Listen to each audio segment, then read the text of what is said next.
오늘은 우리 그리스도인들이 신앙생활하면서 어떤 영적 매너를 갖추어야 할까? 오늘 출애굽기 8장 전반부에 나오는 10가지 재앙 중에 두 번째, 세 번째 재앙을 다루게 될 겁니다. 지난 시간에 이제 하나님의 본격적인 이집트 땅의 대재앙이 시작되는 장면을 봤습니다. 첫 번째 장면이 나일강이 피로 변하는 거예요. 여러분, 이 당시에 사람들에겐 이게 엄청난 충격이었습니다. 강이 피로 변하고 물고기들이 떼죽음을 당하고 그리고 물이 썩어가는 걸 보면서 자신들의 자존심이었고 자신들에게 풍요를 주었던 이 나일강의 신이 마치 피를 흘리며 죽어가는 것 같은 생각을 하면서 사람들은 혼비백산하죠. 하나님은 그들의 자존심이었던, 그들이 절대 믿고 의지했던 그 나일강을 피로 만들어서 이집트 땅을 완전히 멸망시킬 수도 있었어요. 그런데 하나님이 일주일 만에 그 이집트의 강을 다시 복원시켜 주십니다. 왜 그랬을까요? 하나님은 망하게 하는 게 목적이 아니에요. 재앙을 내리는 게 하나님의 목적이 아니에요. 벌을 준다. 하나님이 뭔가를 잘못하면 벌을 준다. 여러분, 그건 인간의 착각입니다. 하나님은 벌을 주는 게 목적이 아니에요. 하나님의 존재를 그들로 하여금 알게 하는 게 목적이에요. 그러니까 잘못했기 때문에 벌을 받는 것이 아니라 사람이 그 죄를 지으면 그 죄로 인해서 고통을 당하고 벌을 받는 거지, 하나님이 그에게 고통과 죄로 인해 벌을 주는 게 아니라는 거예요. 지금 하나님께서 이집트 사람들을 사랑하시기 때문에 나일강을 일주일 만에 복원시키고 그 왕이 진심으로 회개하기를 기다려보지만 왕의 태도는 하나도 변하지 않아요. 그래서 하나님께서 드디어 두 번째 재앙을 지시하는 이야기가 오늘 성경의 시작입니다. 자, 8장 1절 2절에 오늘 성경은 이렇게 시작합니다. 여호와께서 모세에게 이르시되 너는 바로에게 이르기를 여호와의 말씀에 내 백성을 보내라. 만일 보내기를 거절하면 내가 개구리로 너의 온 땅을 치리라. 하나님께서 정하신 두 번째 재앙이 바로 개구리였습니다. 왜 개구리였을까요? 여러분, 굉장히 궁금하잖아요. 많고 많은 것 중에 하나님이 왜 개구리를 통해서 이집트 땅에 재앙을 내리신 걸까? 이 당시의 상황을 좀 여러분들이 인식을 하셔야 됩니다. 이 당시 이집트는 헤게트라고 하는 아주 자기들이 신뢰하는 신이 있었어요. 어떤 거냐면 얼굴은 개구리 모양을 가지고 있고 그 몸은 여자의 몸을 가지고 있는 우상이에요. 이 굉장히 이 헤케트라고 하는 이 신이 이집트 사람들에게 그 상징적인 신입니다. 특히 여성들에게 출산을 하고, 고대 사람들은 가장 큰 축복이 다산하는 거예요. 아이를 많이 낳는 걸 신에게 가장 축복받는 증거라고 생각해요.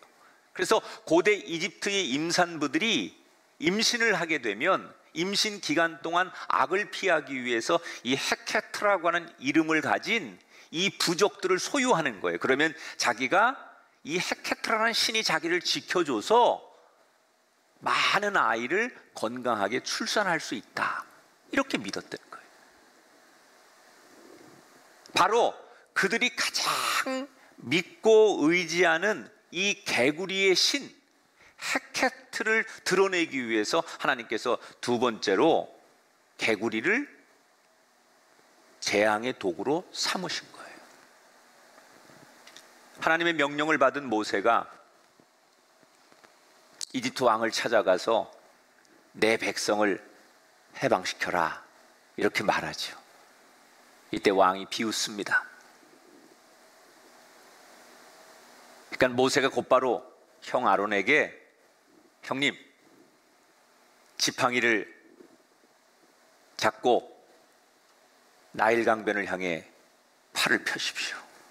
그리고 개구리가 올라오도록 명령하십시오.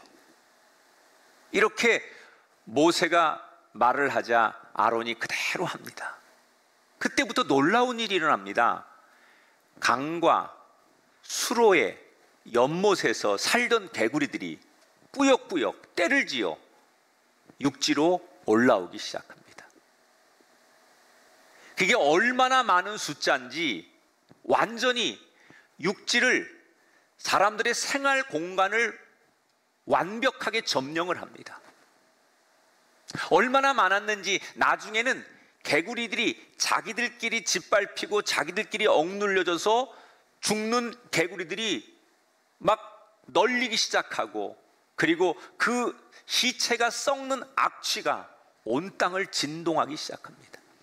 심지어 그들이 그렇게 자랑하는 이집트의 모든 신들이 다 동원돼서 지켜준다고 하는 파라오의 이 왕의 궁도 개구리로 완전히 점령되기 시작합니다. 여러분, 이런 현상을 보고 있는 이집트 사람들의 심정이 어땠을까요? 그동안 그들은 이 개구리의 신이 자신들을 지켜준다고 믿었고, 이 개구리의 신들이 자신들에게 복을 준다고 믿었는데, 자기들이 그렇게 믿었던 그 신의 상징이 자신들의 일상, 행복, 이런 것들을 다 뺏어가고 숨도 쉴 수 없도록 만들어버리자 그때부터 사람들은 돌변하기 시작하는 거예요. 자기들이 그렇게 신뢰하고 믿었던 헤케트 신에 대해서 이 이집트 사람들이 원망과 울부짖음이 나오기 시작합니다. 근데 문제는 이 백성들의 울부짖음과 백성들의 고통의 원망의 탄식 소리를 왕은 못 듣는 거예요.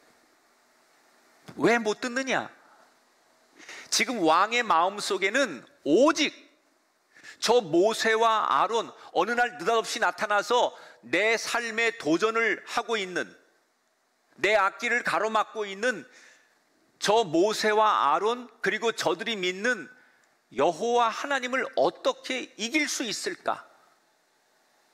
오직 이집트 왕의 마음속에는 그 생각 외에는 다른 것이 없어요.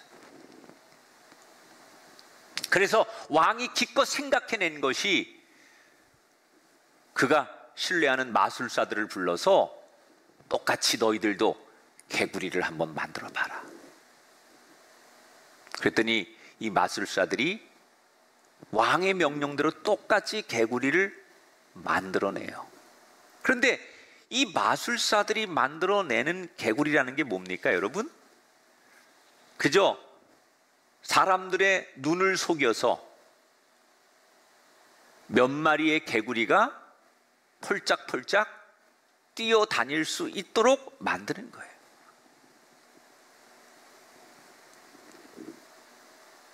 여러분, 이게 정말 최상의 방법이었을까요? 진짜로 그들이 능력이 있다면 이미 왕궁과 이집트 사람들의 생활 공간을 뒤엎고 있는 개구리들을 물러가게 하는 게 진짜 능력 아니겠습니까? 그런데 눈속임일지라도 기존의 개구리 떼들에게 몇 마리의 개구리를 더 추가하는 것으로 그들은 자신의 능력을 자랑합니다.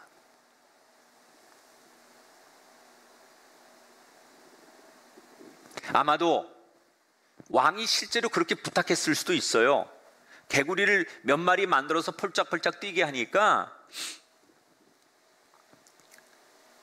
야, 이 엄청난 개구리들을 좀 없애봐라. 그런데 마술사들이 못하는 거예요. 그들이 사람의 눈을 속여서 흉내는 내요. 어떻게 이렇게 사람들을 잠깐 속여가지고 개구리 몇 마리 어디서 펄짝 뛰어나오도록 그렇게 연출은 할 수 있었지만, 하나님이 하셨던 것처럼 기적, 하나님의 능력은 그들은 따라할 수 없는 거예요. 흉내는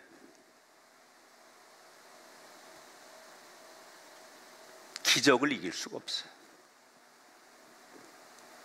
저는 이 개구리 재앙을 통해서 하나님이 천지를 창조할 때 이미 질서 속에서 영역과 경계를 정한 것이 얼마나 큰 은혜인가.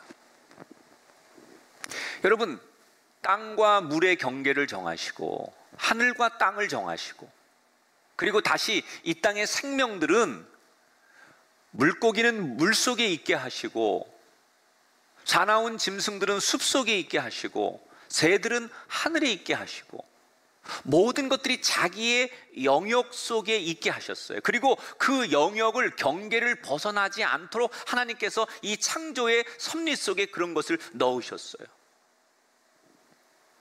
파도가 치지만 파도는 그 안에서만 칠 때, 파도가 대단히 무서운 거지만 파도가 그 바다 안에서만 칠 때 이 땅은 안전한 거예요. 이게 여러분 하나님의 창조의 질서입니다. 그런데 어느 날 하나님이 창조한 이 자연이 자기의 영역을 벗어나고 한계를 지키지 않으면 무서운 재앙이 되는 거예요. 우리가 그런 재앙을 만나잖아요. 물이 땅을 뒤엎기 시작하고 있어야 할 자리에 자신이 있지 않을 때 그것이 얼마나 우리 삶에 큰 재앙이고 고통이고 고난인지를 우리는 압니다. 여러분, 이 말씀의 의미는 오늘 우리가 있어야 할 우리의 자리를 지켜야 됩니다. 세상이 아무리 혼돈하고 세상이 아무리 많은 것들로 인해서 휩쓸려 갈지라도 자기의 자리를 지키는 것, 자기의 영역을 지키는 것, 하나님을 찬송하는 사람이 그 찬송의 자리에 머물러야 하고 하나님을 예배하고 기도해야 하는 사람이 그 자리에 자기의 영역을 지킬 때 그 가정이, 그 교회가, 그 민족이 그 상황 속에서 살아남는 거예요. 오 하나님, 우리가 누리고 살던 은혜를 거두지 마옵소서. 하나님의 주권, 그 돌보심 앞에 우린 그 어느 때보다도 겸손히 무릎 꿇는 아침이 되어야 합니다. 이 개구리 떼들의 출몰은 사람들에게 공포 그 자체였어요.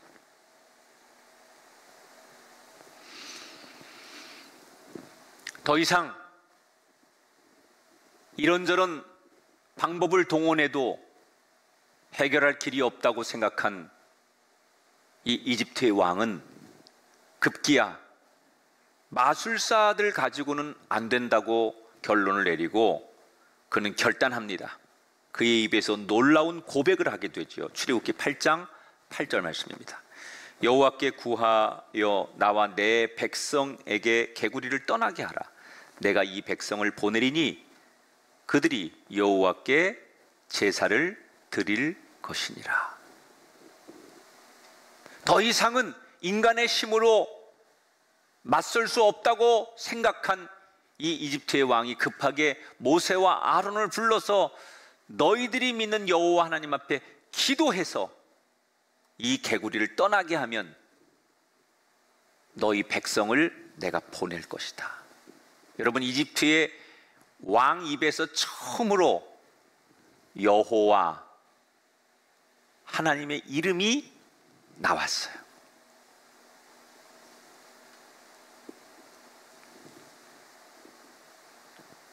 그러면 지금 이 이집트 왕이 한 말이 진심이었을까요? 정말로 여호와 하나님 앞에 기도해달라, 그리고 하나님의 능력으로 이 개구리 떼들이 물러나게 되면 내가 너희 백성들을 놓아줄 것이다 라는 이 말이 진심이었을까? 그걸 확인하기 위해서 모세가 이렇게 묻지요. 제가 왕과 이집트 백성들을 위해 언제 기도해 주면 좋을지 당신이 정하십시오. 이때 왕이 뭐라고 대답해요? 10절에 보니까 내일이다.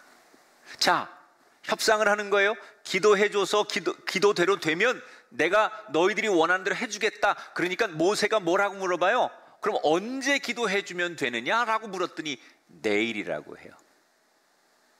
자, 왜 모세는 왕에게 언제 기도해줄지 당신이 정해라 라고 얘기했을까요? 모세가 일방적으로 기도해서 어떤 결과가 나오는 것보다는 왕이 지정한 그 시간에 기도했을 때, 그 기도대로 됐을 때 이 결과는 우연이나 자연현상이 아니라 하나님이 하시는 일이라는 것을 증명할 수 있다고 생각한 거예요. 그렇잖아요. 왕이 원하는 시간에 원하는 상황에서 기도했을 때 그 기도가 들어져야 이게 우연이거나 자연현상이 아니라는 것을 증명하는 거잖아요. 근데 왕이 뭐라고 말했다고요? 당장 지금 기도해달라 그러지 않고 내일 기도해달라고 그랬어요. 자, 여러분, 지금 왕이 내일 기도해달라고 한 이유는 뭘까요?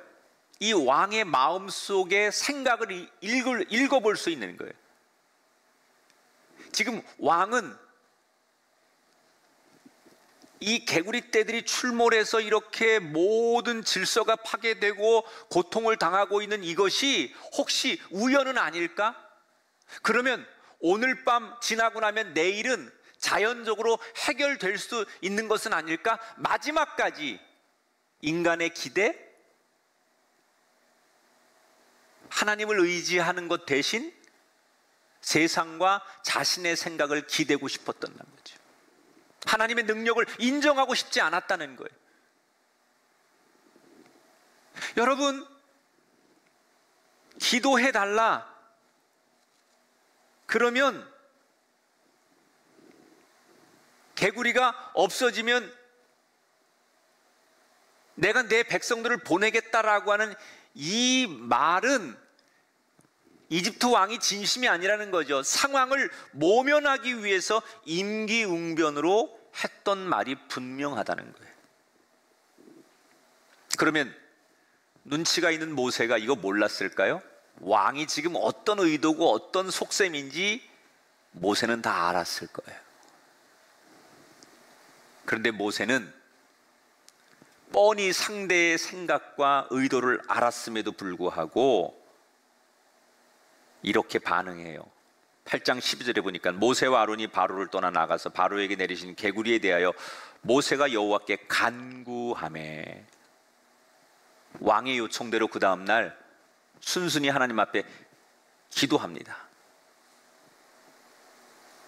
속을 것을 알면서 왜 모세는 당해주는 걸까? 이 왕이라고 하는 사람이 어떤 사람인지, 무슨 계획이 있는지, 이럴 사람이라는 거 다 알면서 당장이 아니라 내일 기도해 달라라고 하는 그 말 속에 이미 왕의 계략을 충분히 읽을 수 있었음에도 왜 모세는 알면서 속아 넘어가는 것일까? 그 이유가 조금 전 읽었던 12절에 나오는 표현 속에 답이 있어요. 다시 9절로 가볼게요. 내가 왕과 왕의 신하와 왕의 백성을 위하여 언제 간구하는 것이 좋을지 분부하소서.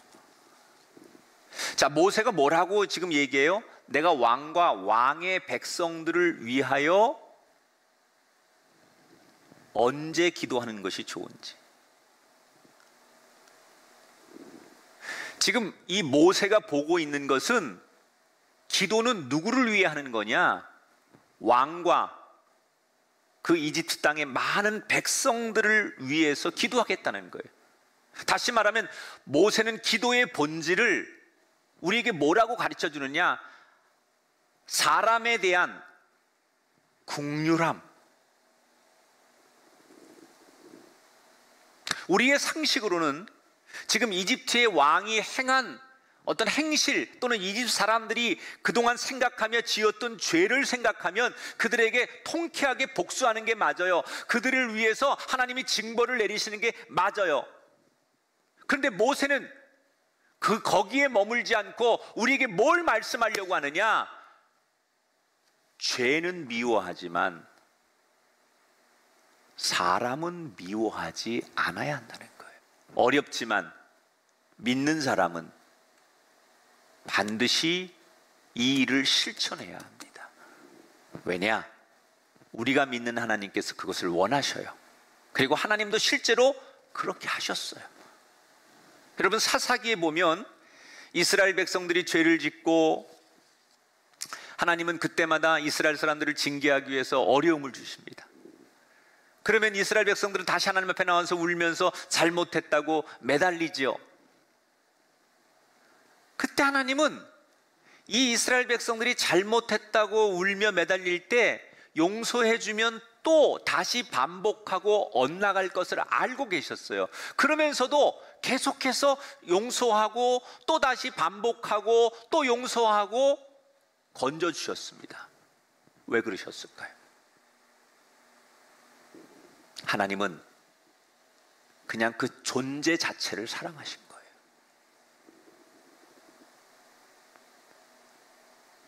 죄는 밉지만 그 죄에 지배당하고 죄의 종로로 타고 죄에 억눌려 사는 그 백성들, 하나님이 창조하고 하나님이 만든 그 피조물, 하나님이 너무나 귀히 여기는 그 영혼들, 그 자체가 좋은 거예요. 그 존재 자체를 사랑하는 거예요. 그래서 죄와 상관없이 용서해 주시는 거예요. 이스라엘 백성들만 그런 게 아니에요. 사실 저와 여러분 우리 모두는 하나님 앞에 용서받을 수 없는 죽어 마땅한 죄인들 아닙니까? 그런데 돌아보면 하나님은 그동안 우리한테 그러셨던 것 같아요. 우리가 또 엇나갈 걸 알면서 또 무너지고 또 다시 원점으로 돌아가는 걸 알면서도 여전히 하나님은 우리를 용서하시고 또 돌보시고 우리에게 은혜를 베푸셨어요. 심지어 독생자 예수 그리스도까지 이 땅에 내어주셨어요. 왜? 우리의 삶의 모습과 상관없이 우리의 존재 자체를 사랑하시기 때문에 그렇다는 거예요. 그러니까 하나님의 속성은 우리를 사랑하실 때 끝까지 사랑하시는 것처럼 우리가 하나님을 믿는 사람이라고 하면 그렇게 사는 게 맞다는 거예요. 이렇게 모세가 이집트 왕의 요청대로 기도하면서 두 번째 재앙이 끝납니다. 약속을 지켜야죠, 왕이. 그런데 왕은 우리가 예상한 대로 상황이 끝나자 태도가 돌변합니다. 사람이 고비를 넘기고 나면 마음이 바뀌는 거예요.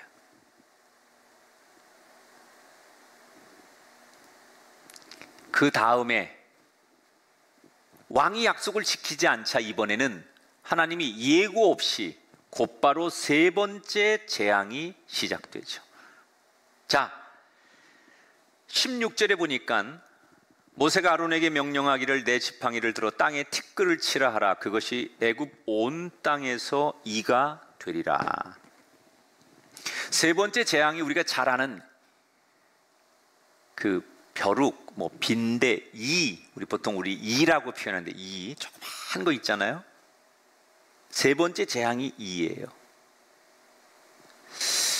왜 하나님께서 10가지 재앙 중에 세 번째 재앙을 이라고 하는 걸 쓰셨을까? 여러분, 이 땅에 여러 가지 하나님이 만든 창조물 가운데 생명체 가운데 가장 볼품없고 작고 또 미미한 존재가 아마도 이일 거예요. 작은 미물. 지금까지 이집트 왕은 어떤 존재였습니까? 이 세상에 어떤 거대한 권력도 힘 있는 사람도 이 세상 어떤 세상의 생명체도 자기 말을 거슬리는 사람이 없었어요. 모든 게 자기 손에 있었고 자기 의도, 명령, 자기 생각대로 모든 것들이 다 움직인다고 생각했어요. 그런데 가장 초라하고 가장 보잘것없고 사람들이 가장 무시하는 작은 미물이 자기 통제대로 자기 명령대로 되지 않는 것을 하나님이 보여주시는 거예요. 여러분, 지금 이 10가지의 재앙을 공부하면서 무슨 생각이 드세요? 강물이든 개구리든 뭐 작은 미물에 불과한 이든 결국 이 모든 것들이 누구 말만 듣습니까? 하나님 말씀만 듣더라. 사람들이 보기에는 절대 힘을 가지고 그 사람 말 들어야 될 것 같은 왕이 아무리 얘기하고 세상의 모든 능력과 과학이 다 총동원돼도 결국 이 세상은 하나님의 명령과 말씀만 듣더라. 하나님은 이 세 번째 재앙을 통해서 하나님이 누구신가를 이 땅의 모든 사람들에게 드러내고 계세요. 그런데 이 세 번째 재앙이 앞에 두 재앙과 좀 다른 점이 있어요. 조금 전에 얘기했듯이 앞에 두 재앙은 모세와 아론이 왕에게 나가서 미리 예고를 합니다. 그죠? 그런데 이 세 번째 재앙은 왕에게 경고나 예고 없이 곧바로 시작된다는 거예요. 그 다음에 두 번째, 앞선 두 번의 재앙은 물과 관련된 재앙이었어요. 나일강이 피로 변했다든지 개구리가 물에서 살아야 되는 개구리가 육지로 뛰어 올라왔다든지 이게 다 물과 관련된 재앙이었죠. 그런데 이번 세 번째 재앙은 이제는 땅에 대한 심판으로 와요. 당시에 그 이집트 사람들이 강을 섬기는 신이 있었고 땅을 섬기는 신이 있었는데 이집트 사람들이 가장 많이 섬기는 우상 가운데 하나 중에 땅을 지배하는 신이 게부라고 하는 신이 있었어요. 게부. 이 게부라고 하는 신을 땅에 사는 사람들은 엄청나게 신봉하고 그 우상을 믿었는데 어찌 보면 하나님께서 그들이 가장 신뢰하고 의지했던 그들의 우상인 게부를 심판하시는 거예요. 지금 하나님은 뭘 말씀하시는 거예요? 하나님은 어떤 특정한 영역을 다스리는 분이 아니라 그게 물이든 땅이든 하늘이든 뭐 바다든 어디든 상관없이 하나님이 통치하고 다스리고 일하신다는 것을 보여주는 거예요. 이집트 사람들은 강의 신이 따로 있고 땅의 신이 따로 있다고 믿었지만 하나님은 그게 땅이든 바다든 상관없어요. 하나님은 어디든 통치하시고 어디든 다스리시고 어디서든지 하나님이 일한다는 것을 적나라하게 보여주는 거예요.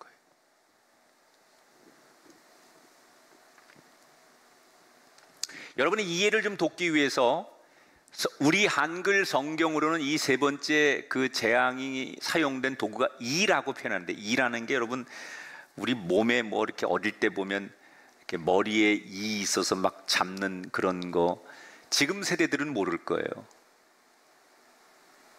이전 세대들은 그런 걸 경험하죠. 몸에 뭐 그런 것들이 막 그 위생이 안 좋을 때 그런 게 한동안 우리 사회에도 있었는데, 우리 성경에 이라고 표현했지만 사실 히브리어 원문에 보면 이건 조금 해석이 다른데, 이라고 표현하는 것보다는 작은 어떤 모기 종류, 여러분 하루살이 같은 거 아세요? 하루살이 같은 거, 그런 거라고 생각하시는 게 더 맞을 것 같아요. 그런 것들이 지금 이집트 땅을 뒤엎는 거예요. 여러분 이게 하루살이 같은 게 막 어느 날 이렇게 막 갑자기 여름에 저녁 때쯤 막 이렇게 와가지고 내 눈앞에서 막 그럴 때 여러분 손을 휘젓죠. 지금 이집트 땅 전역에 그런 하루살이 같은 모기들이 사람이면 사람, 가축이면 가축 앞을 이렇게 쳐다볼 수 없을 만큼 사람들이 손을 휘젓고 비명을 지르고 막 가서 물고 뜯고 코로 들어가고 눈으로 들어가고 온통 집안을 점령하고 길거리를 점령하니까 앞을 볼 수 없을 만큼 밤낮을 가리지 않고 막 떼를 지어 달려드니까 얼마나 괴로웠겠어요, 사람들이. 비명을 지르고 정상적인 삶을 살지 못하는 거예요. 왕궁도 예외가 아니었습니다.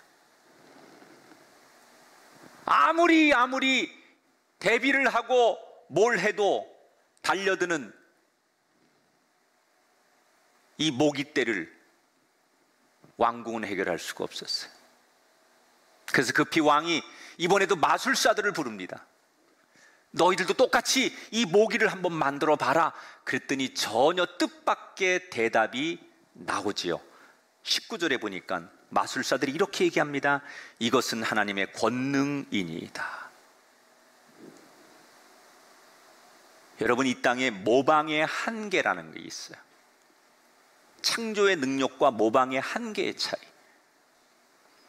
귀신은, 사단은 하나님을 모방합니다. 그러나 절대로 하나님의 창조의 능력을 이길 수가 없어요. 비슷하게 흉내를 냅니다. 귀신도 사단의 세력도. 그러나 하나님의 창조의 능력을 이길 수 없다는 거예요. 누가 마지막에 가보면 선한 사람이냐? 창조의 능력을 믿고 사는 사람이에요. 비슷하게 흉내내는 것 가지고 안 돼요. 모방이 가지고 있는 한계가 있다는 거예요. 이 마술사들이 드디어 한계를 인정하는 거예요. 저희는 못합니다. 이거는 저들이 믿는 하나님이 하는 겁니다. 그리고 인정해요. 왕이시여, 그 하나님을 인정하십시오. 자신들의 한계를 인정하면서 마술사들이 드디어 왕에게 진실을 이야기해요. 목숨을 바치고 얘기하는 거죠. 왕에 의해서 죽을 수도 있는데 목숨 걸고 하는 얘기예요. 자, 왕은 신하들의 목숨을 건 이 간청을 어떻게 들었을까요? 왕의 태도를 보세요. 제가 새 번역으로 읽어드릴게요. 출애굽기 8장 19절을 새 번역으로 읽어드립니다. 바로는 여전히 고집을 부리고 그들의 말을 듣지 않았다. 마술사들의 말을 콧방구도 뀌지 않고 그냥 그들을 내쫓아 버렸어요. 왜? 왕은 여전히 내 생각이 맞다고 생각하는 거예요. 왕은 여전히 이 세상에서 내가 제일 강한 자고 모든 존재들이 자기 말에 굴복해야 된다고 여전히 그렇게 생각하고 있는 거예요. 자기만의 생각에 갇혀있는 이집트의 왕. 그래서 자기에게 진실을 이야기하고 자기에게 살 길을 이야기해도 그것을 듣기는커녕 오히려 귀를 닫아버립니다. 그리고 충심으로 조언하는 자기의 사람들까지도 자기에 대한 도전으로 받아들여요. 그런데 이 세 번째 재앙의 특징이 있어요. 어떤 거냐면 다른 재앙과는 달리 이 세 번째 재앙이 한 가지가 없었는데 성경에 재앙이 끝났다라는 이야기가 없어요. 나일강의 재앙도 8일 만에 끝나요? 개구리 재앙도 모세가 기도해서 끝나요? 그런데 이 세 번째 이의 재앙은 끝났다는 이야기가 없어요. 그러니까 결국 이거는 이스라엘 백성들을 이집트 왕이 놓아줄 때까지 계속해서 이런 상태가 유지됐다라고 하는 것을 이야기하는 거예요. 무엇 때문에 그들이 끝까지 이런 어려움과 고통에 시달려야 됩니까? 그것은 자기의 고집 때문에 귀를 닫아버린 왕의 영적 매너 때문이에요. 우린 여기서 우리 그리스도인들이 신앙생활하면서 하나님과의 믿음의 관계 속에서 가져야 될 영적 매너 또 하나를 발견하게 됩니다. 이 이집트 왕처럼 내 생각이 옳다고 여겨지기에 고집을 부리면 안 된다는 거예요. 아무리 내 생각, 내 신념, 내 의지가 있다 할지라도 우리에게 가장 신앙생활에 중요한 것은 제일 먼저 귀를 열고 하나님의 음성을 들어야 한다는 거예요. 이게 신앙생활의 가장 중요한 영적 매너예요. 신앙의 영역의 첫 번째는 입을 여는 것이 아니라 귀를 여는 것이다. 그런데 우리는 그렇게 못 살았어요. 매년 이맘때가 되면 교수신문에서 올해의 사자성어를 발표합니다. 906명의 교수들이 올해의 사자성어로 사상 최초로 신조어가 나왔습니다. 아시타비라고 하는 말입니다. 아시타비. 이건 신조어예요. 이게 뭡니까? 나는 옳고 상대는 틀렸다는 말이에요. 우리 사회가 지난 1년 동안 지도층부터 일반인들까지 얼마나 이런 일이 많았으면 교수들이 금년에 사자성어 가운데 이런 뜻의 신조어를 만들어서 나는 옳고 너는 틀리다라는 아시타비를 선정했겠습니까? 여러분, 나는 옳고 넌 틀렸어. 이게 우리의 부부의 관계를 갈라놔요. 이게 부모와 자녀들의 갈등을 일으켜요. 이게 우리 사회에 상처를 줘요. 여러분, 이게 과연 나에게는 상관이 없는, 우리 가정에게는 전혀 영향이 없는 말이겠습니까? 우리가 신앙생활하면서 하나님 앞에 한 해를 돌아보면, 아니 우리의 삶을 돌아보면 우리가 제일 못했던 것 중에 하나, 언제나 하나님 앞에서도 내 생각이 옳고 내 주장이 옳고 내 이야기를 하나님은 들어주셔야 한다고 생각했기에 하나님의 소리를 듣는 것보다는 하나님 앞에 부르짖는 것에 우리의 신앙과 한국 교회는 그동안 매달려 왔던 것도 사실이에요. 다윗의 위대함은 하나님 앞에 불쾌한 소리를 들었음에도 불구하고 하나님 말씀을 그대로 받아들일 때 하나님이 도우셨어요. 솔로몬이 하나님 앞에 듣는 마음을 구했을 때 지혜를 주셨어요. 바울도 다메섹 도상에서 하나님의 음성을 잘 들었기 때문에 그 인생이 변화된 거예요. 2020년 한 해를 마무리해야 하는 오늘, 하나님은 우리에게 이렇게 부탁하십니다. 먼저 귀를 열고 듣는 사람이 되어라. 우리는 그동안 공부 많이 했습니다. 우리는 경험도 많이 했습니다. 그래서 자신의 논리, 자신의 경험, 자신의 지식 다 있습니다. 그러나 우리에게 가장 중요한 영적 매너는 내 생각, 내 지식, 내 학문, 내 경험보다 더 중요한 것은 하나님의 말씀 앞에 귀를 열고 듣는 종의 자세라는 거예요. 늦지 않았습니다. 지금부터라도 하나님이 기뻐하시는 가장 멋진 영적인 사람이 되려면 주여, 나로 하여금 듣는 종이 되게 하옵소서. 오 하나님, 말씀하시옵소서. 주의 종이 듣겠나이다. 인간관계에 있어서 매너만 갖춰도 갈등을 줄일 수 있다는데, 하나님 앞에 정말 영적으로 수준이 있는 매너를 가지고 신앙생활 하셔서 하나님이 들어쓰시는 거룩하고 착하고 충성된 아름다운 종들이 되시기를 주의 이름으로 축원합니다.